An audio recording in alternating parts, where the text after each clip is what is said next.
श्री स्वामी समर्थ श्री गुरुदेव दत्त. दत्त दत्त ऐसे लागले ध्यान, हरपले मन झाले उन्मन. दत्त नाम का घेतो? मुळात आपण अवधूत चिंतन श्री गुरुदेव दत्त असे का म्हणतो? तर आपण जेव्हा संकटामध्ये असतो आणि इतर सर्व मार्ग बंद होतात तेव्हा आपण श्री दत्त महाराजांचे स्मरण करतो. आता दत्त महाराजांचे स्मरण का? तर दत्त महाराज हे स्मर्तुगामी आहेत. स्मर्तुगामी म्हणजे काय? स्मरण करताच तत्काळ आपल्या मदतीसाठी धावून येणारे तत्व म्हणजे स्मर्तुगामी. जगात अन्य कुठल्याही तत्वाला स्मर्तुगामी म्हणत नाहीत आणि म्हणून दत्त महाराज हे लवकर पावणारे दैवत आहे. काही जण विचारतील की आम्ही कुणाची सेवा करू? तर याचे उत्तर खूप सोपे आहे. ज्या देवतेचे स्मरण करताच तुम्हाला शहारे आले, डोळ्यात अश्रू आले, तुमच्या अपूर्णतेला एक प्रकारची पूर्णत्वाची जाणीव झाली तर समजून घ्या की त्या देवतेची आराधना तुम्ही करावी.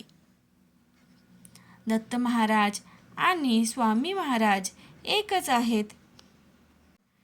श्रीपाद श्रीवल्लभ चरित्रामृत किंवा स्वामी चरित्र सारामृत मध्ये याचा उल्लेख आहेच, पण आत्ताच्या काळात सुद्धा त्याची प्रचिती पदोपदी येते. आपल्यासारख्या सामान्य सेवेकऱ्याला या महावाक्याचा अर्थ कळणार नाही, पण ज्याप्रमाणे भगवान परशुराम आणि प्रभू श्रीरामचंद्र हे भगवान विष्णू यांचा अवतार असून सुद्धा त्यांचे कार्यक्षेत्र वेगळे होते, पद्धत वेगळी होती.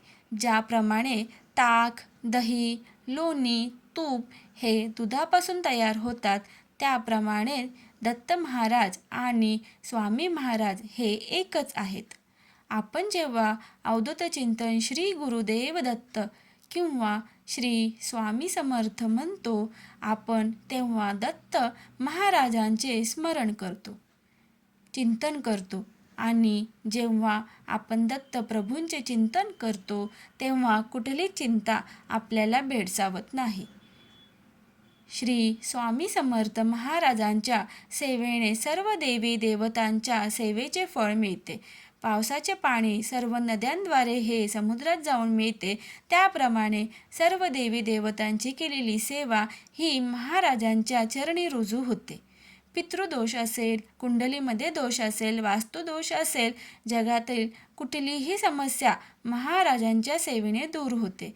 एवढेच नाही तर प्रपंचामधल्या अडचणी दूर करण्यासाठी, आत्मिक प्रगतीसाठी दिवसातून एकदा तरी अवधूत चिंतन श्री गुरुदेव दत्त हे अंतःकरणपूर्वक म्हणावे. श्री गुरुदेव दत्त. श्री स्वामी समर्थ. अवधूत चिंतन श्री गुरुदेव दत्त.